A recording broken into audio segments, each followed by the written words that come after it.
Jai Sri Krishna. Bhagavad Gita chapter 18, the perfection of renunciation. Here in verse 19, Lord Sri Krishna telling to Arjuna that how the factor that motivate the action will perform according to the mode of material nature. Here Lord Sri Krishna uvacha jnanam karma cha kartasya tredev gunavedata प्रच्यते गुणसांख्यने यथा स्पृशृणुतान्यपि.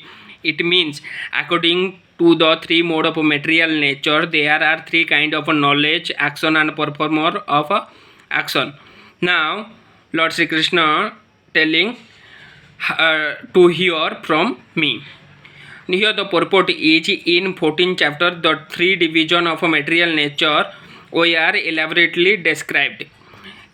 In that chapter it was said that the mode of goodness is illuminating, the mode of passion is materialistic, the mode of ignorance conductive to laziness and indolence.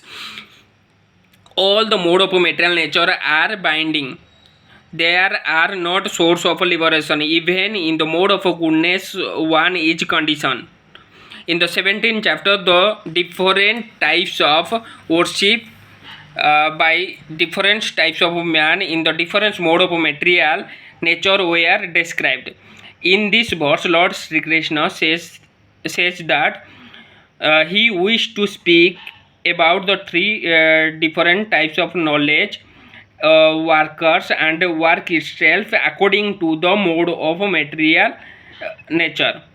So in the next verse Lord Sri Krishna will tell about the work, the factor which motivate the work in the mode according to the mode of material nature. Jai Jagannath. Jai Sri Krishna.